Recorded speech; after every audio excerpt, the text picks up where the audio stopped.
नमस्कार, आप देख रहे हैं काल चक्र और मैं हूं आपके साथ दीपिका यादव। मेरे साथ है प्रश्न कुंडली विशेषज्ञ पंडित सुरेश पांडे जी। बहुत बहुत स्वागत है पंडित जी। अपनी कलाई पर जरूर करें गौर, क्योंकि आपकी कलाई पर लिखी है आपकी किस्मत की कहानी। देखिए काल चक्र। जी हाँ, कलाई पर कलावा बांधना कितना शुभ और लाभकारी होता है ये तो आप सब जानते हैं और इसका जिक्र भी पंडित जी कई बार काल चक्र में कर चुके हैं। लेकिन क्या आप जानते हैं कि और भी बहुत सी ऐसी चीजें हैं जिन्हें कलाई पर बांधा जाए, पहना जाए और लगाया जाए तो हमारे जीवन की बड़ी से बड़ी परेशानी दूर हो सकती है। कलाई पर क्या लगाने से और क्या बांधने से और क्या पहनने से संवर जाएगा आपका आज और आपका आने वाला कल, यही आज काल चक्र में पंडित जी आपको बताने वाले हैं। तो अगर आप भी अपनी कलाई से अपनी किस्मत बदलना चाहते हैं तो ध्यान से देखिए आज का काल चक्र। और इसके अलावा अगर आपका भी कोई सवाल है तो आप हमें फोन कर सकते हैं, अपना सवाल पूछ सकते हैं। हमारा फोन नंबर है 012066522411। अपनी चर्चा को शुरू करें उससे पहले जानते हैं आज का शुभ मुहूर्त।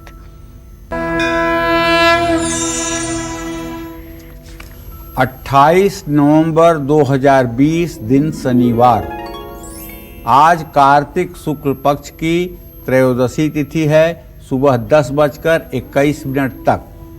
इसके बाद चतुर्दशी तिथि शुरू हो जाएगी। भरणी नक्षत्र मध्यरात्रि 3:19 तक रहेगा। इसके बाद कृतिका नक्षत्र शुरू होगा। वरियान योग आज सुबह 9:23 तक है। इसके बाद परिध नाम का योग शुरू होगा। आज के कुछ अशुभ मुहूर्त भी हैं, जैसे राहु काल सुबह 9 बजे से 10:30 बजे तक, यमगंड काल दोपहर 1:28 से 2:47 तक। आज वैकुंठ चतुर्दशी भी है, रवि योग भी है।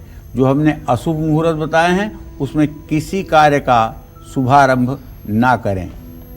और चलिए अब अपनी खास चर्चा को शुरू करेंगे और जानेंगे पंडित जी से बहुत ही महत्वपूर्ण बात, ताकि आपका जीवन सफल हो सके। पंडित जी, सबसे पहले तो आप ये बताएं कि कैसे कलाई पर क्या बांधने से जो आपकी किस्मत है वो बदल सकती है, आपका जो आने वाला कल है वो बेहतर हो सकता है, ये कैसे मुमकिन है?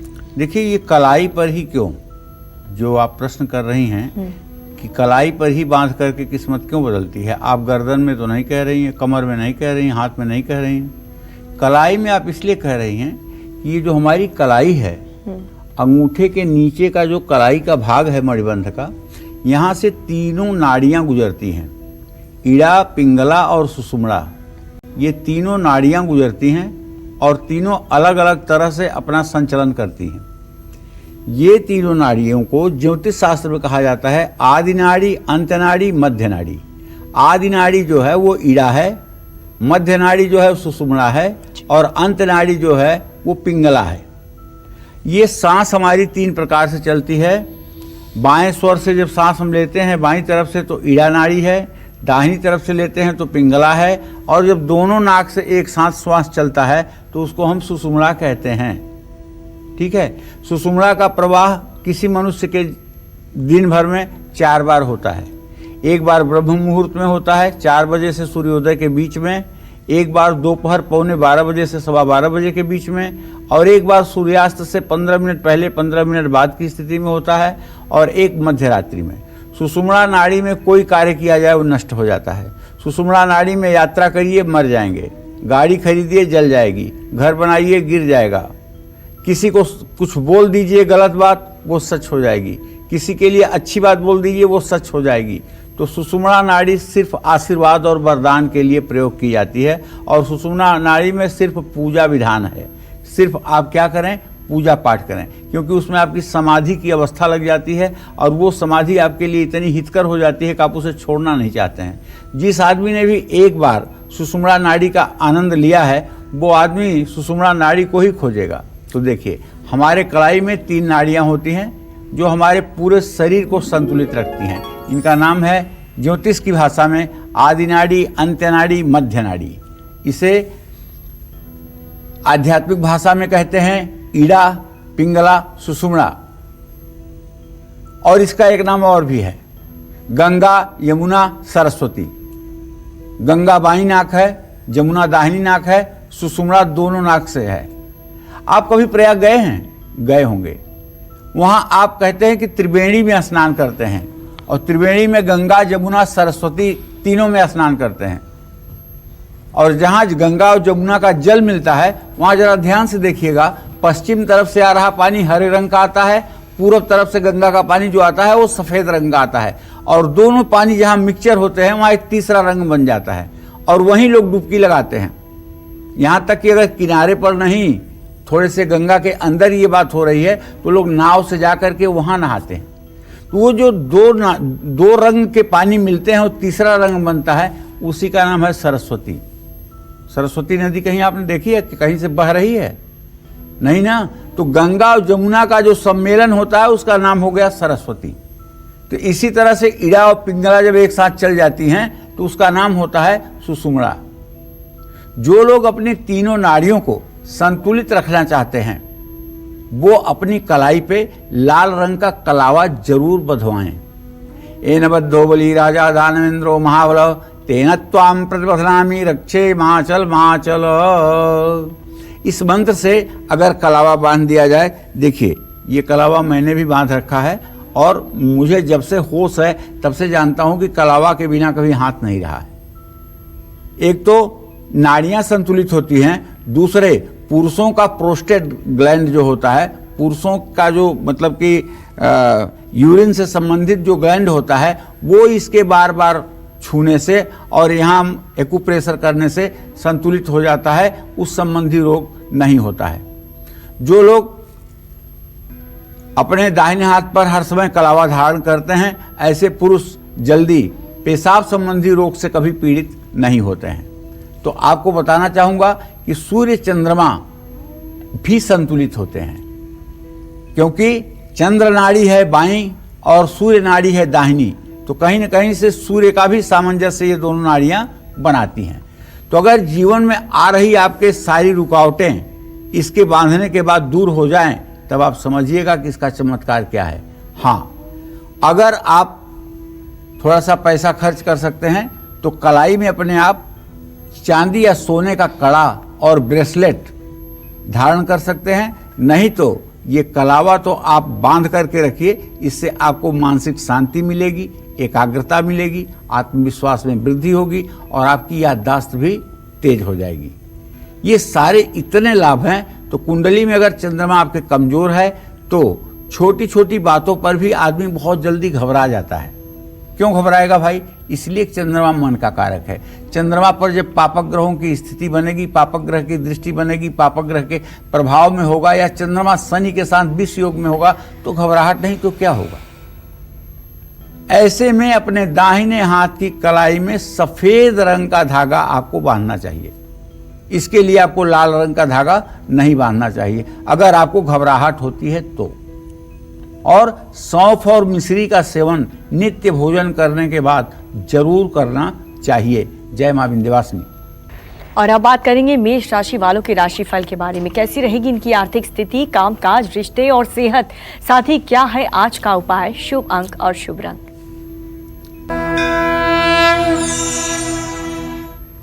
देखिए, मेष राशि के जातकों को बताना चाहूंगा, गोचर आपका यह है कि आपके धन भाव में राहु बैठा हुआ है और आपकी राशि में चंद्रमा गोचर कर रहा है।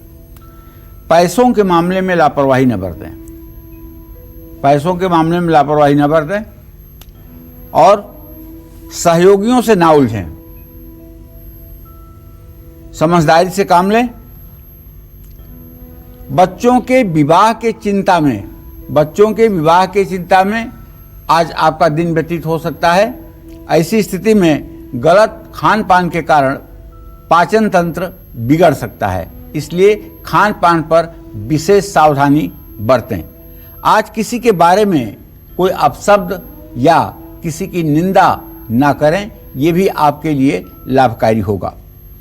आज आपको बताना चाहूंगा कि आज किसी की मदद जरूर करें और मदद करने के बाद जो आपको आत्मसंतुष्टि मिलेगी उसका वर्णन नहीं किया जा सकता। और हाँ, शुभ अंक आपके लिए 3 है, शुभ रंग आपके लिए ऑरेंज है। जय मां विंध्यवासिनी। और इस वक्त दिल्ली से हमारे साथ एक कॉलर जुड़ चुके हैं, दीपक। दीपक जी, क्या जानना चाहते हैं आप पंडित जी से? पंडित जी, जय मां विंध्यवासिनी। जय मां विंध्यवासिनी। दीपक, पंडित जी मेरी जन्म तिथि 17 अगस्त 1994 है। 1994 जी। रात्रि 9:15 पे। जी। मुझे अपने शादी के बारे में जानना है, शादी नहीं हो रही पंडित जी मेरी। चलो मैं बता दूं बेटा, आपका लग्नेश बृहस्पति नीच राशि में है और सप्तमेश बुध भाग्य स्थान में है। विवाह तो आपका होगा, इसमें कोई दो राय नहीं है, लेकिन अभी विवाह होने में जहां तक मुझे लग रहा है कि अप्रैल मार्च तक का आप इंतजार करिए। अप्रैल के बाद ही आपका रिश्ता आएगा और 2021 में नवंबर या दिसंबर में विवाह हो पाएगा। और ऐसा है दीपक कि आपके 10वें भाव का स्वामी बृहस्पति नीच राशि में है। अभी आपकी आजीविका भी सेट नहीं हो पा रही है। आपकी आजीविका सेट हो जाए, इसके लिए आपको गणेश लक्ष्मी की पूजा करनी चाहिए। और आज वो खास दिन है, आज कालचक्र बेहद खास है क्योंकि आज पंडित जी उन 10 लकी लॉकेट विजेताओं के नाम का ऐलान भी करेंगे बस कुछ ही देर में। इसीलिए आप देखते रहिए कालचक्र। चर्चा को आगे बढ़ाएं उससे पहले जानते हैं कि वृषभ राशि वालों का राशिफल आज का कैसा रहेगा। वृषभ राशि में यद्यपि राहु की स्थिति है, व्यय भाव में चंद्रमा गया हुआ है, तो इसका मतलब यही माना जाएगा कि आज वृषभ राशि के जातकों को जहां एक तरफ अपना रुका हुआ पेमेंट मिलेगा, वहीं दूसरी तरफ खरीदारी करने से पैसा भी खर्च होगा। नई नौकरी मिलने की पूरी संभावना बनी हुई है अगर आप प्रयासरत हैं तो। और आज किसी करीबी दोस्त से आपके रिश्ते में अनबन हो सकती है, इसलिए ध्यान रखें कि आज किसी बात को ज़्यादा बतंगड़ बनाने की कोशिश ना करें। आपके सेहत की बात में यह है कि आपके दांत या कान में तकलीफ हो सकती है, इसलिए अपने खान पान का ध्यान रखिए। आज दूसरों की गलतियों को नज़रअंदाज करना शायद आपके लिए अच्छा होगा और चींटियों को आटा डालना चाहिए। शुभ अंक आपके लिए 8 होगा, शुभ रंग आपके लिए हरा होगा। जय मां विंध्यवासिनी। देखिए, अगर आपकी कुंडली में भी शनि शुभ नहीं है, आप परेशान रहते हैं, आप हमेशा डिप्रेशन में रहते हैं, तो आप किसी के सामने सही तरीके से अपनी बात नहीं रख पाते, वो कॉन्फिडेंस ही नहीं आ पाता, या फिर आपकी जो मैरिड लाइफ है उसमें आपकी जो परेशानियां हैं वो हर दिन बढ़ती जा रही है, हर रोज अनबन होती जा रही है। तो ऐसे में अपनी कलाई पर आपको क्या लगाना चाहिए और बांधना चाहिए, आइए हम जानेंगे पंडित जी से। बताएं पंडित जी। देखिए, जिन लोगों का बुध कमजोर है, बुध कमजोर का मतलब बुध मीन राशि में हो तब कमजोर है, बुध चतुर्थ भाव में है तब कमजोर है, बुध मृतावस्था में है तब कमजोर है, बुध स्वप्नावस्था में है तो कमजोर है। तो इस तरह से पहले बुध ग्रह का अध्ययन करना चाहिए अगर वो कुंडली में कमजोर है। और अगर कमजोर होगा तो जान लीजिए उस आदमी को थोड़ी सी स्किन की प्रॉब्लम होगी, उसका मामा उसका दुश्मन होगा। ठीक है, एक तो मामा जो है शत्रुता करेगा और दूसरे चमड़े से संबंधित, स्किन से संबंधित बीमारियां होंगी। और अगर कहीं बुध सूर्य के साथ हो गया तो ये हार्ट से संबंधित भी बीमारियां पैदा करवाता है। और बुध अगर छठे भाव में हो और उस पर 2 पापक ग्रहों की दृष्टि हो तो ऐसे बालक जो पैदा होते हैं जन्मजात उनके हृदय में छेद होता है। जब वो रोते हैं तो उनका पूरा शरीर नीला पड़ जाता है, काला पड़ जाता है, फिर 5 मिनट के बाद उनका स्वास्थ्य ठीक हो जाता है। और उसका इलाज होता है कि हार्ट की सर्जरी करवाई जाती है। वो डॉक्टर लोग बताते हैं कि कब इसका उचित है समय, कब इसका अनुचित समय है। तो देखिए, नहाने के बाद चंदन का इत्र अपनी कलाई पर जरूर लगाना चाहिए। जो चंदन का इत्र होता है उसको ऐसे अपने इसी मणिबंध पर ऐसे ऐसे उस चंदन को दोनों हाथ पे लगा के और दोनों हाथ को इस तरह से रगड़ करके और एक बार हल्का सा सूंघ लें। इससे आप जानते हैं चंदन के इत्र से आपका बुध ग्रह की जो कमजोरी है वो ठीक हो जाएगी। और बुध ही नहीं ठीक होता है, राहु ठीक होता है। अगर आपकी कुंडली में राहु खराब है, आपका जीवन अस्त व्यस्त और अभाव में बीत रहा है, तो मैं कहूँगा एक बार कोशिश करके शुद्ध चंदन का इत्र ले करके और नहाने के बाद उसको थोड़ा सा आप लगाने की कोशिश करिए। आप देखिए कि आपकी जिंदगी 40 दिनों में बदलना शुरू होती है कि नहीं। इसी तरह से अगर आपका शुक्र खराब हो तो फिर दोष का इत्र लगा लीजिएगा। अगर मंगल खराब हो आपका तो गुलाब का इत्र लगा लीजिएगा। सूर्य खराब हो अगर आपका तो भी आप गुलाब का इत्र लगा लीजिएगा। चंद्रमा खराब हो तो चमेली का इत्र लगा लीजिएगा। इस तरह से ग्रहों को भी ठीक करने के लिए इत्रों का भी प्रयोग किया जाता है। इसमें हमने कार्यक्रम भी किया हुआ है। अगर आपकी जन्म कुंडली में शनि अच्छा नहीं है, शनि कब अच्छा नहीं होता है भाई? शनि तब नहीं अच्छा होता है जब सूर्य के साथ हो, अस्त हो। शनि तब नहीं अच्छा होता है जब वो 7वें और 8वें घर का मालिक हो, मृत्यु भाव और मार्केश का स्वामी हो। शनि तब नहीं ठीक होता है जब उसकी दृष्टि सूर्य पर पूरा जाती हो। तो ऐसे लोगों को अपने पैर के अंगूठे में और कलाई में दोनों जगह रेशमी धागा बांधना चाहिए, या फिर रेशमी धागे के अलावा चांदी का हल्का सा कड़ा टाइप का उसे भी आप पहन सकते हैं। वैवाहिक जीवन को सुखी बनाने के लिए एक सूती धागे को केसर में रंगकर दाहिने हाथ की कलाई में बांधने से निसंदेह भाग्योदय होता है। लेकिन बस एक रिक्वेस्ट है आपसे, फैशन के नाम पर कटे फटे कपड़े मत पहनिएगा, क्योंकि अगर आपने फैशन के नाम पर कटे फटे कपड़े पहने और राहु की दशा चल रही है तो राहु 64 दिनों के अंदर वो परिस्थिति पैदा कर देगा कि आप कटे फटे कपड़े पहनो। तो शौक में दरिद्रता को निमंत्रण न दें। कम से कम मेरे दर्शक तो ध्यान दें कि फटे कपड़े से इज्जत नहीं बढ़ती है। फटा हुआ कपड़ा फैशन के रूप में इस्तेमाल न करें। अगर लेकर आए भी हैं तब उसको त्याग दें और उसको घर से बाहर कर दें। तो आज आप कालचक्र देखते रहिए, क्योंकि बस कुछ ही देर का इंतजार और फिर पंडित जी बताएंगे कि वो 10 नाम कौन से हैं जो बने हैं हमारे 10 लकी लॉकेट विजेता। अब बात करेंगे मिथुन राशि वालों की। मिथुन राशि वालों का राशिफल कैसा रहेगा आज का इनका पूरा दिन, आइए जानते हैं।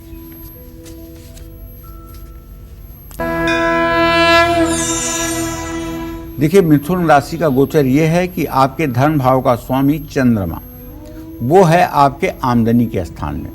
ऐसे में चंद्रमा पर जो दूसरे ग्रहों का शुक्र का प्रभाव है वो तो आपके लिए सकारात्मक है, लेकिन शनि का जो आपके धन भाव पर दृष्टि है वो कहीं न कहीं से आज आपके पेमेंट मिलने में दिक्कत पैदा करेगी। आज पेमेंट होने में दिक्कत पैदा होगी, पेमेंट का साइनिंग अथॉरिटी नहीं होगा, या जो आदमी पेमेंट करता है वो बीमार होगा। इस तरह से कुछ ऐसी बात हो सकती है जिससे आप थोड़ा सा आर्थिक असंतुलन में आ सकते हैं। तो घबराइएगा मत। कानूनी मामलों में आपको 100% सफलता मिलेगी और परिवार में कलह बढ़ सकता है, इसलिए कोशिश करिए कि पारिवारिक स्थिति सामान्य रहे, कलह का वातावरण ना बने। सर्दी और खांसी से थोड़ी सी परेशानी हो सकती है, डरें नहीं कि अब तो कोरोना हो गया, दवाई लें और निश्चिंत रहें। अगर ये 2-3 दिन कंटिन्यू रहता है तब इसका इलाज आप जैसे चाहें वैसे कराएं। देखिए, आज इष्ट देव की उपासना करें। शुभ अंक आपके लिए 8 है, शुभ रंग आपके लिए गुलाबी है। जय मां विंध्यवासिनी। और इस वक्त हमारे साथ एक कॉलर जुड़ चुके हैं जोधपुर से, संजय। संजय जी, अपना सवाल पूछिए। गुरु जी प्रणाम। हाँ, सुखी रहे संजय जी।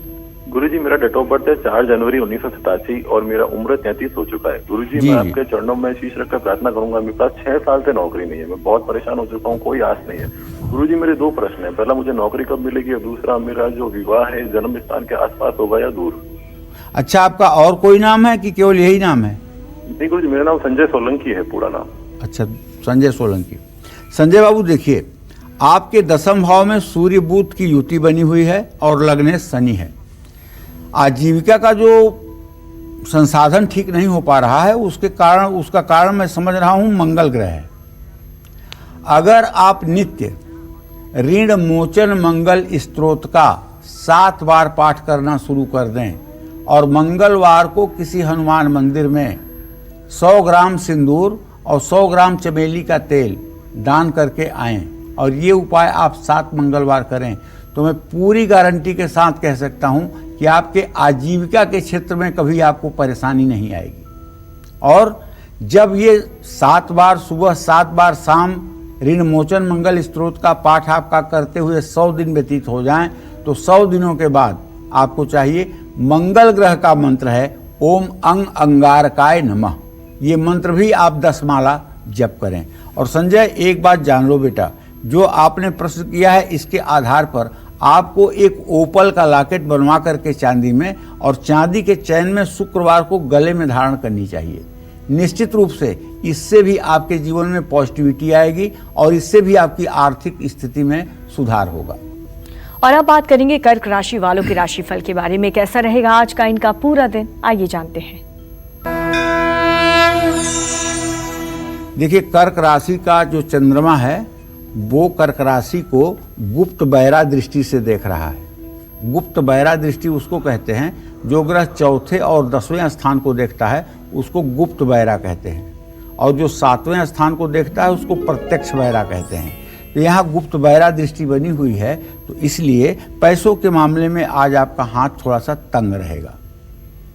और अगर काम काज पर हम ध्यान दें तो पुराने कामों को पूरा करने के बाद ही आपको आज कोई नया काम हाथ में लेना चाहिए। दोस्तों के मदद में उलझे हुए काम भी आपके पूरे हो जाएंगे। आज थोड़ा सा शारीरिक मांसपेशियों में तकलीफ हो सकती है, बस सावधानी आप ये बरतें कि अपने वाणी और व्यवहार का ध्यान रखें। किसी सामने वाले व्यक्ति को आप हर्ट ना करें, आप दुख ना पहुंचाएं। जरूरतमंद लोगों को दवा और भोजन की व्यवस्था दें। शुभ अंक आपके लिए 3 है, शुभ रंग आपके लिए लाल है। जय मां विंध्यवासिनी। चलिए जल्दी से चर्चा की शुरुआत करते हुए बात करते हैं उन बच्चों की जो हमेशा पढ़ाई से मन चुराते रहते हैं, कोई बहाना ढूंढते रहते हैं। जो बच्चे हमेशा एंजाइटी, डर और डिप्रेशन में रहते हैं, तकलीफ में रहते हैं, गलत संगत में पढ़ करके अपनी जो क्रिएटिविटी है उसे खत्म कर देते हैं। ऐसे बच्चों के माता पिता को बच्चों की कलाई पर क्या लगाना चाहिए और क्या बांधना चाहिए और क्या पहनाना चाहिए, आइए हम जानते हैं पंडित जी से। बताएं पंडित जी। देखिए, ये बहुत ही गूढ़ और बहुत ही कठिन प्रश्न है कि कोई बच्चा पढ़ाई नहीं करता और पढ़ने से बहुत भागता है। उसे सब काम कह दो लेकिन पढ़ाई मत कहो। ये एंजाइटी अगर आपके बच्चे में भी दिख रही है तो एक तो उसकी कुंडली को आप देख लीजिए, उसका बुध कहीं न कहीं नीच राशि में है और उसके पंचमेश के ऊपर पापक ग्रहों की दृष्टि है। चंद्रमा पाप पीड़ित है, जिसके कारण ऐसा हो रहा है। तो आप करेंगे क्या, उसके कलाई में लाल धागे में सर्पगंधा की जड़ बांध करके उसके दाहिनी कलाई पर आप बांध दीजिए। ये उपाय आप मंगलवार को भी कर सकते हैं, शनिवार को भी कर सकते हैं। जो बच्चे बहुत कम क्रिएटिव हैं, जिनका बुद्ध बहुत डेवलप नहीं है, जो बिना मार्गदर्शन के नहीं चल सकते, उन बच्चों को अपनी प्रतिभा का सही इस्तेमाल अगर करना नहीं आ रहा है तो ऐसे बच्चों की कलाई में पीले रंग का धागा बांधना चाहिए और अगर हो सके तो केले की जड़ बृहस्पतिवार को निकाल करके और उसे पीले धागे में बांध करके दाहिने हाथ की कलाई पर बांध देना चाहिए। इसका असर ये होगा कि 64 दिनों के अंदर बच्चे की मानसिक स्थिति में परिवर्तन आपको साफ साफ दिखाई देगा। अगर हाँ, वैसे मैं आपको बताऊं कि छोटे बच्चों को सोना मत धारण करवाइए, क्योंकि सोने को देख करके बहुत पापी लोगों की निगाह गंदी हो जाती है और उससे वो बच्चों को भी हार्म पहुंचा सकते हैं और सोने के लालच में कुछ भी कर सकते हैं। इसलिए जब तक बच्चा 18 साल का ना हो तब तक मेरा यही सुझाव है कि उसको सोने का कड़ा या सोने का ब्रासलेट नहीं पहनाना चाहिए। लेकिन हाँ, अगर 18 साल से ऊपर का है तो सोने का ब्रासलेट भी पहना सकते हैं और सोने का कड़ा भी पहना सकते हैं। बच्चों के माथे पर हल्दी का तिलक लगाना चाहिए रोज नहाने के बाद, या अगर घर में मलयागिर चंदन है तो उसमें 2 पत्ती केसर रख करके और उस चंदन को घिस करके भगवान विष्णु को अनामिका उंगली से लगाएं और बच्चे को अंगूठे से लगाएं तिलक। देखिए कैसे होता है भाग्योदय, आप भी चमत्कृत हो जाएंगे। और जिन लोगों की जन्म कुंडली में चंद्रमा और बृहस्पति एक साथ हैं और अशुभ स्थिति में हैं, ये एक साथ होना और अशुभ स्थिति मतलब लोग तो पागल हो जाते हैं, चंद्रमा बृहस्पति एक साथ है, मेरा तो गजकेसरी हो गए। अशुभ का मतलब यह है कि चंद्रमा नीच राशि में है, वृश्चिक राशि में, और बृहस्पति अस्त है या बृहस्पति पाप पीड़ित है, तो ये अशुभ स्थिति होगी, ये गजकेसरी योग का फल नहीं देगा। ऐसे लोग अपनी ताकत का गलत इस्तेमाल करते हैं। ऐसे लोगों का विवेक जो होता है वो अहंकार में डूब जाता है। ऐसे लोगों को भी पीले रंग का धागा अपनी कलाई में बांधना चाहिए। जिन लोगों की बार बार जुबान कट जाती है, अपने ही दांत से बार बार जुबान कट जाती है, तो ये अशुभ घटना का संकेत है। ऐसे लोगों को भी अपनी कलाई में पीले रंग का कलावा बांध करके रखना चाहिए। और जिन बच्चों का पढ़ाई में बिल्कुल मन नहीं लगता है, उनकी कलाई में लाल रंग का कलावा बांधिए और गले में चांदी की ताबीज पहनाइए। उसमें सरस्वती कवच लिख करके ताबीज में भर करके और उसका ढक्कन लगा करके उसे लाल धागे में गले में धारण करवाइए। निश्चित रूप से बच्चे का पढ़ाई में मन लगेगा। और हाँ, अगर आप बहुत कोशिश करने के बावजूद भी बच्चे को इस रास्ते पर नहीं ला पा रहे हैं कि वो पढ़ाई करे और या पढ़ाई में उसका मन लगे, तो एक छोटा सा मेरा उपाय है। आप उसको इतना खुश करो कि वो आपका कहना माने और उससे कहो कि वो केवल एक चीज कहे, ऐम ऐम ऐम ऐम ऐम। 5-6 मिनट तक उससे यही कहलवाओ, ओ ऐम ऐम ऐम ऐम ऐम। ये सरस्वती का बीज मंत्र है और ये मंत्र अगर उसने 5 मिनट करना शुरू कर दिया तो ज़्यादा नहीं 100 दिनों के बाद पढ़ाई में आकर्षण स्वयं हो जाएगा, पढ़ाई में स्थिति अच्छी हो जाएगी। और मैं तो सिर्फ बच्चों को नहीं कहता हूँ, उन लोगों को भी कहता हूँ जिनको अपना पढ़ा हुआ याद नहीं रहता है, वो भी सरस्वती के इस मंत्र का अगर रुद्राक्ष की माला पर 10 माला जब शुरू कर दें तो ज़्यादा से ज़्यादा 60 दिनों के बाद उन्हें परिवर्तन दिखाई देगा। और जिस श्रद्धा के साथ, जिस भरोसे के साथ आप इस खास कार्यक्रम कालचक्र को देखते हैं, उसका फल आज आपको जरूर मिलने जा रहा है, क्योंकि आज पंडित जी वो 10 नाम आपको बताएंगे। बस कुछ ही देर का इंतजार। उससे पहले जानेंगे सिंह राशि वालों के बारे में। कैसा रहेगा आज का इनका पूरा दिन, आइए जानते हैं। तो चलिए, सिंह राशि के जातकों का गोचर ये है कि आपके पराक्रम स्थान में शुक्र है और आपके भाग्य स्थान में भाई चंद्रमा। तो आर्थिक स्थिति आपकी मजबूत हो जाएगी, धन लाभ होने की पूरी संभावना बनी हुई है। हाँ, कामकाज के एंगल पर अगर हम विचार करें तो आज दैनिक कार्यों को पूरा करने में थोड़ी सी दिक्कत जरूर आएगी, इसलिए कि राहु की स्थिति आपके आजीविका भाव में बनी हुई है। तो शादी की बात पक्की हो सकती है अगर आप शादी के योग्य हैं तो, और परिवार में खुशी का माहौल भी रहेगा। अगर आपके सेहत की बात करें तो सिर में दर्द से पूरा दिन परेशानी हो सकती है, इसलिए अपनी ऊर्जा का गलत दिशा में इस्तेमाल ना करें। आज आपको लाल कुमकुम से माँ दुर्गा का तिलक करना चाहिए। शुभ अंक आपके लिए 9 होगा, शुभ रंग आपके लिए पीला होगा। जय माँ विंध्यवासिनी। और अब बात करेंगे कन्या राशि वालों के राशिफल के बारे में। कैसी रहेगी इनकी आर्थिक स्थिति, कामकाज, रिश्ते और सेहत, साथ ही क्या है आज का उपाय, शुभ अंक और शुभ रंग। आज आपके 10वें भाव का स्वामी, अगर आपकी कन्या राशि है तो आपके 10वें भाव का स्वामी जो है, जो मैं देख पा रहा हूँ, वो 10वें भाव का स्वामी आपके बुध है और बुध सूर्य और केतु के साथ पराक्रम स्थान में बैठा हुआ है।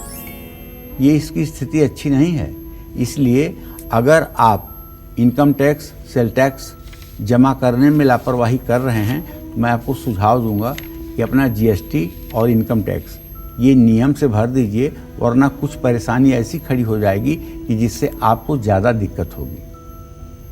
अपने इनकम टैक्स और जीएसटी में आप इतनी पारदर्शिता रखिए कि कोई व्यक्ति आपके ऊपर कभी उंगली न उठा सके, वरना ये परेशानी आपको आ सकती है। अगर आपके कामकाज के क्षेत्र की बात करूं तो कार्य क्षेत्र में नई योजनाएं लागू कर सकते हैं, नई योजनाओं का क्रियान्वयन कर सकते हैं। और लव लाइफ में थोड़ी सी रुकावट आ सकती है, प्रेमी प्रेमिका से मतभेद हो सकते हैं। हड्डियों में कोई पुराना दर्द अगर है तो वो परेशान आपको कर सकता है। तो आपको बताऊं कि आज दान पुण्य में दिखावा ना करें, जो भी दान पुण्य करना है वो गुप्त रूप से करें। सरसों के तेल से छायादान करें। एक कटोरी में सरसों का तेल भरकर उसमें अपनी परछाई देख करके वो कटोरी सहित तेल दान करें। शुभ अंक आपके लिए 6 होगा। शुभ रंग आपके लिए जामुनी होगा। जय मां विंध्यवासिनी। और पंडित जी, हर किसी की यही इच्छा होती है कि उसे सरकारी नौकरी मिले, उसका जो कामकाज है वो अच्छे से चल जाए ताकि अच्छे से गुजारा हो जाए ज़िंदगी का। और जितने भी हमारे कॉलर्स हमें कॉल करते हैं उसमें से ज़्यादातर लोग यही जानना चाहते हैं कि हमारी सरकारी नौकरी लगेगी या नहीं लगेगी। तो इन तमाम समस्याओं से जुड़ी ऐसी कोई उपाय कलाई से जिसे बांध करके इसका हल ढूंढा जा सके? देखो, ऐसा है, आजीविका का जहाँ तक प्रश्न है तो आजीविका का मतलब रोजी रोजगार का साधन, इसका विचार ज्योतिष शास्त्र में दशम भाव से किया जाता है। अगर किसी व्यक्ति की कुंडली में दशम भाव का स्वामी और तृतीय भाव का स्वामी दोनों मजबूत स्थिति में हैं तो ऐसे व्यक्ति को नौकरी भी अच्छी मिलती है और उसका पराक्रम भी बढ़ा रहता है। तो भाई, जो लोग सरकारी नौकरी पाना चाहते हैं उनको अपने दाहिने हाथ की कलाई में तांबे का ब्रेसलेट या तांबे का कड़ा पहनना चाहिए। पानी में हल्दी मिला करके सूर्य को जल देना चाहिए। जिन लोगों का लोहे, पेट्रोल या कोयले से जुड़ा हुआ कारोबार है उनको अगर फायदा नहीं हो रहा है उन्हें अपने दाहिने हाथ की कलाई में रेशमी काला धागा बांधना चाहिए। अगर हो सके तो ये धागा भैरव जी के चरणों में स्पर्श कराकर तब आप अपने हाथ में बांधें। इससे आपको निसंदेह लाभ मिलेगा। और अब जानेंगे तुला राशि वालों के राशिफल के बारे में। कैसा रहेगा आज का इनका पूरा दिन, आइए जानते हैं। देखिए, गोचर इसलिए नहीं ठीक है कि आपके धन भाव में इस समय केतु संक्रमण किया हुआ है और केतु सूर्य के साथ है, वहाँ बुध की भी स्थिति बनी हुई है। ऐसे में कहना चाहूँगा कि आज निवेश कहीं पैसा लगाना है तो बहुत सोच समझ कर लगाइए। किसी के दबाव में आकर के, उस संकोच में आकर के 10 रुपया मत लगाइए, वरना हाथ मलते रह जाएंगे, पछतावा होगा। बिल्कुल 1 मिनट के लिए संकोच में मत आइए कि अरे कह रहे हैं तो कर दो, एकदम नहीं, वो नुकसान आपका हो ही जाएगा। धार्मिक कार्यों पर आपका खर्च बढ़ेगा। फाइनेंस, शेयर्स और बीमा से जुड़ा हुआ जो लोग काम कर रहे हैं उनके लिए आज का दिन निसंदेह अच्छा है। शादी का फैसला सोच समझ कर लें। एसिडिटी की समस्या से परेशान हो सकते हैं, इसलिए टेंशन लेने की कोशिश ना करें। दिन भर थोड़ा थोड़ा पानी पीते रहें और किसी को बेवजह सलाह न दें। देखिए, मैं अपने सभी दर्शकों से कहना चाहूँगा, जब तक कोई आपसे सलाह न मांगे तब तक आप उसको सलाह मत दीजिए। जब तक कोई आपसे मदद न मांगे तब तक उसकी मदद मत करिए। भगवान राम और कृष्ण क्या अंतर्यामी नहीं थे? जब तक द्रौपदी ने कृष्ण को पुकारा नहीं तब तक क्या कृष्ण आकर के उसका चीरहरण बचा दिए थे? नहीं ना। जब द्रौपदी ने पुकारा है तब कृष्ण ने आकर के अपना चमत्कार दिखाया है। जब गजराज ने पुकारा है तब कृष्ण ने आकर के ग्राह को मारा है। जब सुग्रीव मार खा के आता है प्रभु के पास, राम के पास, तब उन्होंने बाली का वध किया है। तो अगर भगवान बिना बुलाए किसी की मदद नहीं करते हैं तो आप तो इंसान हैं। आपसे जब कोई मदद की अपेक्षा करे तभी आप मदद करें। आपसे जब कोई सलाह मांगे तभी आप सलाह दें। किसी जरूरतमंद व्यक्ति को मदद करें, उसके बिना मांगे भी। अगर आपको लग रहा है कि कोई व्यक्ति इस अवस्था में है कि उसकी मांगने की भी स्थिति नहीं है तो आप स्वतः उसकी मदद करें, उससे आपका भगवान कल्याण करेगा। शुभ अंक आपके लिए 5 है। शुभ रंग आपके लिए नीला है। जय मां विंध्यवासिनी। देखिए, दूसरों की कमियां निकालने की आदत और ज़रूरत से ज़्यादा बोलने की आदत कई बार हमारी जो सेहत है और सफलता पर बहुत भारी पड़ सकता है। तो ऐसे में अगर आपकी किसी भी व्यक्ति के अंदर ये सब गलत आदतें हैं तो उसे अपनी कलाई पर क्या बांधना चाहिए और क्या लगाना चाहिए जिससे इन सब में सुधार हो, जिससे वो स्वस्थ भी रहे और सफल भी रहे? बताएं पंडित जी इस बारे में। देखिए, वैसे मैं आपको बताऊं कि जो भी परिवर्तन आपके जीवन में अच्छा या बुरा होता है वो आपके अंतर जगत से होता है। बाह्य जगत का उस पर उतना असर नहीं होता है। जैसे अगर आपने अपने मन को इंद्रियों के वशीभूत नहीं होने दिया और मन आपका अगर कहीं गलत जगह जा रहा है और आप बैठे हैं, पूजा कर रहे हैं, ध्यान कर रहे हैं या वैसे बैठे हैं, आपका मन किसी गलत जगह पे जा रहा है जहां आप जाना नहीं चाहते, जहां आप सोचना नहीं चाहते, तो मन को घसीट करके अपने पास ले आओ और उससे कहो कि यही तुम्हारी औकात है, इसी जगह तक तुम जा सकते हो, इसी गंदगी में तुम गिर सकते हो, इसके ऊपर कहीं कोई अच्छा काम नहीं कर सकते हो, बेशरम कहीं के। इस तरह से अगर आप अपने मन को कहेंगे तो 4-6 महीने के अंदर वो गलत जगह पर भ्रमण करना बंद करेगा और वो इंद्रियों को अपने बस में करेगा, न कि वो इंद्रियों के बस में होगा। तो जिन लोगों के जन्म कुंडली में सूर्य और चंद्रमा दोनों कमजोर होते हैं, ऐसे लोगों को असफलता मिलती है।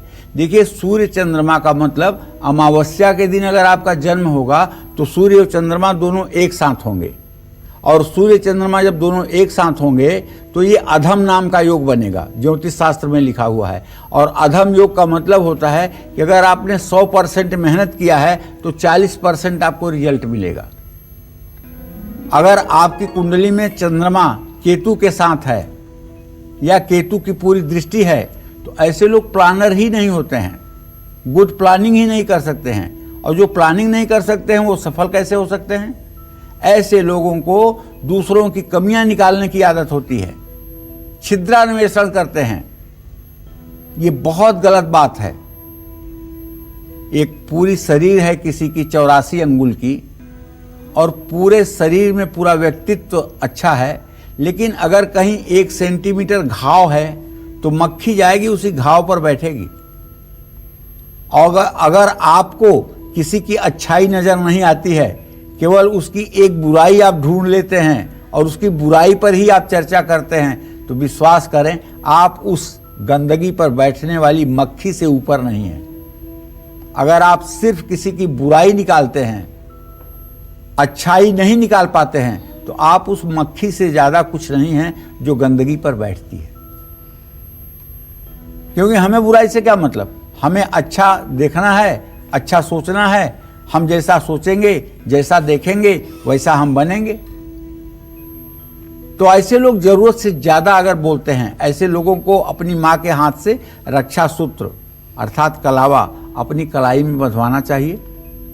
और जिन लोगों को हृदय रोग है, हार्ट पेशेंट हैं, जो लोग मानसिक रोगी हैं, उनको नहाने के बाद अपने दोनों हाथों की कलाई में चंदन का तेल लगाना चाहिए। लेकिन एक उपाय और आजमाया हुआ कह सकता हूँ, वो ये, अगर आपकी बाईपास सर्जरी हुई है या आप पे स्टंट पड़े हुए हैं तो 16 रुद्राक्ष के छोटे दाने ले लीजिए और रुद्राक्ष के 16 दानों को एक धागे में पिरो करके बांध लीजिए और वो अपने दाहिने हाथ की कलाई पर आप बांध लीजिए।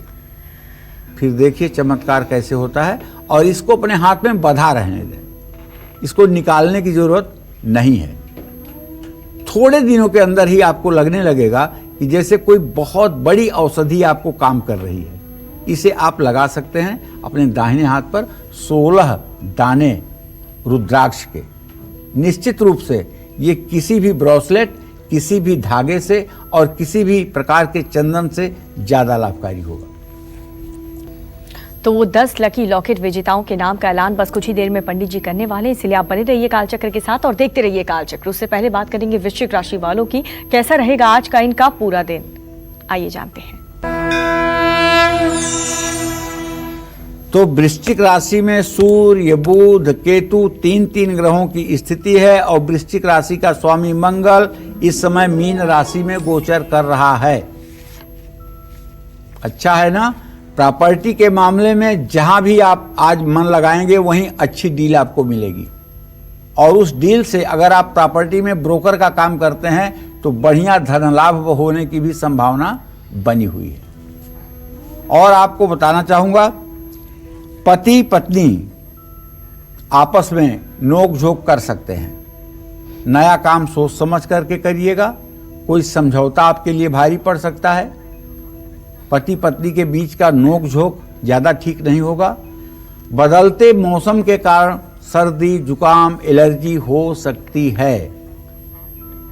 इसके लिए आपको काढ़ा भी पीना चाहिए और सेंधा नमक और हल्दी का पानी उबालकर गरारा भी करना चाहिए। दूसरों पर बेवजह दबाव न डालें। किसी भूखे व्यक्ति को आटा चावल दान ये सब चीजें दे सकते हैं। शुभ अंक आपके लिए 2 है। शुभ रंग आपके लिए गहरा पीला है। जय मां विंध्यवासिनी। और पंडित जी, अब दर्शकों को ज्यादा इंतजार कराना भी ठीक नहीं है, आप जी, उन जी। 10 नाम का ऐलान जरूर करें। जी देखिए, माँ विंध्यवासिनी का ये कृपा प्रसाद जिन लोगों के यहाँ तक पहुँच रहा है वो लोग सचमुच में बहुत भाग्यशाली हैं, और जिन लोगों के पास नहीं पहुँच रहा है, जिन लोगों के पास बाद में पहुँचेगा, वो लोग भी भाग्यशाली हैं। और मैं माँ विंध्यवासिनी से करबद्ध प्रार्थना करूँगा, हे जगत जननी जगदम्बा, यदि जरा सा भी मेरे ऊपर आपका आशीर्वाद है तो मेरे दर्शकों के घर में हर प्रकार की सुख संपदा शांति और सुमति का संचार हो और वो अपने जीवन में सफलता के साथ आगे बढ़ पाए। ऐसे में जो पहली हमारी लॉकेट विजेता हैं वो हैं ऋचा लोधे। ये पुणे महाराष्ट्र से ये पहली लकी लॉकेट विजेता बनी है। बहुत बहुत शुभकामना आपको ऋचा बेटा। और दूसरे हैं प्रवीण मिश्रा, ये पंचकुला हरियाणा के हैं। प्रवीण जी, आपके लिए माँ विंध्यवासिनी का लॉकेट वरदान साबित हो। गजेंद्र राठौर हैं भीलवाड़ा राजस्थान से। गजेंद्र जी, आप ये लॉकेट धारण करेंगे, आपकी ज़िंदगी में आनंद आएगा। विशांत तोमर हैं गाजियाबाद उत्तर प्रदेश से। और 5वें नंबर पर कमल बख्शी हैं नई दिल्ली से लॉकेट विजेता। 6ठे नंबर पर रमेश चंद्र मिश्रा हैं, ये जबलपुर मध्य प्रदेश से लकी लॉकेट विजेता बने हैं। बहुत बहुत शुभकामना आपको रमेश जी। आंचल सिंह, ये बस्ती उत्तर प्रदेश से लकी लॉकेट विजेता बनी है। आंचल, तुम्हारा भविष्य उत्तम हो बेटा, बस यही प्रार्थना है ईश्वर से। स्वाति अग्रवाल, ये ग्रेटर नोएडा से लकी लॉकेट विजेता चयनित हुई है। स्वाति, आपकी मनोकामना पूरी हो और आपका जीवन सुखमय व्यतीत हो, ऐसी हमारी माँ विंध्यवासिनी से कामना है। कलावती देवी नई दिल्ली से हैं। कलावती जी, आपका जीवन मंगलमय हो, ऐसी हमारी शुभकामना है। और करण गिल, ये मुंबई से हैं। करण जी, आपको लकी लॉकेट मिलेगा, उसके साथ में दुर्गा चालीसा और विंध्येश्वरी चालीसा भी सब लोगों को मिलेगा। अगर आप नित्य दुर्गा चालीसा विंध्येश्वरी चालीसा का पाठ करते हैं और लकी लॉकेट अपने गले में धारण करते हैं, निसंदेह आपका दिमाग वही काम करेगा जो आपके लिए फायदे का, आपके लिए हितकारी होगा। जय मां विंध्यवासिनी। तो ये थे वो 10 नाम। बहुत बहुत बधाई सभी दर्शकों को। चलिए अब बात करते हैं धनु राशि वालों की। क्या कहता है धनु राशि का राशिफल, कैसा रहेगा आज का इनका पूरा दिन, आइए जानते हैं। देखिए, अगर आपकी धनु राशि है तो मैं आपको सावधान कर रहा हूँ, पैसे के लेन देन में पूरी सावधानी बरतें। कामकाज की बात यह है कि कारोबारी अच्छे अवसर को हाथ से ना जाने दें और पति पत्नी में किसी बात पर अगर कलह हो सकती है तो इसे रोकने की कोशिश करें। थकान और आलस्य महसूस होगा। किसी के बहकावे में ना आए, ना ही किसी लालच में पड़े, जबरदस्ती कोई काम न करवाएं। चांदी का कोई सामान अपने पास रखें। शुभ अंक आपके लिए 1, शुभ रंग आपके लिए लाल। जय मां विंध्यवासिनी। और चलिए अब बात करते हैं मकर राशि वालों की। देखिए, आज आपका गोचर ठीक नहीं है, इसलिए मना करूंगा कि आज शेयर कमोडिटी या कहीं भी पैसा लगाने से आप बचें, वरना नुकसान होगा। दैनिक काम पूरा होने में भी देरी हो सकती है। दोस्तों के साथ मुलाकात तो होगी, लेकिन वजन बढ़ने से कई बीमारियों के चपेट में आप आ सकते हैं, इसलिए अपने खान पान पर ध्यान दीजिए। भीड़ के पीछे पीछे चलने की आदत छोड़ दीजिए। ठंडी चीज़ों का सेवन करने से बचिए। शुभ अंक आपके लिए 5 होगा। शुभ रंग आपके लिए सफेद होगा। जय मां विंध्यवासिनी। और अब जानेंगे कुंभ राशि वालों के राशिफल के बारे में। देखिए, कुंभ राशि के जातकों को बताऊं कि आपका ग्रह गोचर कह रहा है कि बच्चों के भविष्य के लिए निवेश कर सकते हैं। नौकरी पेशा आज अपने सहकर्मियों से तालमेल बनाकर रहें। बच्चों के साथ समय बिताना आपके लिए अच्छा होगा। शरीर में हो रहे दर्द से राहत मिलेगी। दुर्घटना का योग है, सतर्क रहें। और चेक्स वाले कपड़े या शर्ट ना धारण करें। शुभ अंक आपके लिए 6 होगा। शुभ रंग आपके लिए हरा होगा। जय मां विंध्यवासिनी। हर किसी के किचन में देखिए धनिया तो जरूर रखा होगा। और क्या आप ये बात जानते हैं कि किचन में रखा जो धनिया है वो कैसे आपको धनवान बना सकता है? पंडित जी से हम जानेंगे, बताएं पंडित जी। देखिए ऐसा है, धनिया दिवाली के दिन आप देखेंगे विशेष रूप से ये लक्ष्मी को चढ़ाया जाता है, साबुत धनिया। अगर आपकी आमदनी अठन्नी है, खर्चा रुपया है और हर समय आप अपने खर्चे से परेशान रहते हैं, जितना भी कमाते हैं वो फिजूल खर्ची में, रोग में, ब्याज में ख़त्म हो जाता है, तो आप अपनी आर्थिक स्थिति को संभालने के लिए बुधवार के दिन गाय को हरा धनिया खिला सकते हैं। भिगो करके धनिया खिलाइए बुधवार को। और आपके ऊपर अगर ज़रूरत से ज़्यादा कर्ज है तो और बहुत कोशिशों के बाद ये कर्ज नहीं कम हो रहा है, तो ऐसे में आपको रात को सोते समय साबुत धनिया अपने सिरहाने रख करके सोना चाहिए। दूसरे दिन सुबह साबुत धनिया नदी में प्रवाहित कर देनी चाहिए। ऐसा करने से आपका कर्ज जल्दी उतर जाएगा। तो ये आपने जाना, और अब जानेंगे मीन राशि वालों के राशिफल के बारे में। कैसा रहेगा आज का इनका पूरा दिन और भाग्य कितना मजबूत है, आइए जानते हैं। मीन राशि में मंगल की स्थिति, भाग्य स्थान में सूर्य बुध, इस बात का संकेत कि आज आप अपने पढ़ाई पर पैसा खर्च कर सकते हैं। कोई नोट्स लेने के लिए भी पैसा खर्च कर सकते हैं। छोटी सी गलती के कारण आपका बॉस, आपके उच्च अधिकारी आपसे बहस कर सकते हैं। ऐसे में मैं आपको रिश्ते की बात बताना चाहूँगा। प्रेम विवाह अगर आप करना चाहते हैं तो परिवार की अब सहमति मिल जाएगी। घुटने और मांसपेशियों का दर्द आपको सताएगा। बच्चों के बातों को नज़रअंदाज ना करें, शहद का सेवन करें। शुभ अंक आपके लिए 9 होगा, शुभ रंग आपके लिए बादामी होगा। जय मां विंध्यवासिनी। तो आज के काल चक्र में आपने देखा कि कैसे आपके कलाई में कलावा बांधने से आपकी जो किस्मत है वो बदल सकती है, आपके जीवन में सुख शांति बरकरार रह सकती है। वो सभी उपाय, हर चीज़ों की समस्या का हल पंडित जी ने आज आपको बताया। तो उम्मीद करते हैं कि आपको आज का हमारा ये विषय पसंद आया होगा। कल फिर एक नए विषय और आपकी परेशानियों को दूर करने के लिए ढेरों उपाय लेकर आएंगे हम पंडित सुरेश पांडे जी के साथ। तब तक काल चक्र की पूरी टीम को आप दीजिए इजाजत। पंडित जी आपका भी बहुत बहुत शुक्रिया इस जानकारी के लिए, और देश और दुनिया की आप बाकी खबरों के लिए देखते रहिए न्यूज़ 24। नमस्कार, मैं हूं मानक गुप्ता। अगर आपको हमारा ये वीडियो पसंद आया हो तो इसे लाइक और शेयर जरूर करें, और हां, हमें सब्सक्राइब और फॉलो करना ना भूलें ताकि आप देश और दुनिया की कोई खबर मिस ना करें। तो जुड़े रहिए हमारे साथ और देखते रहिए न्यूज़ 24।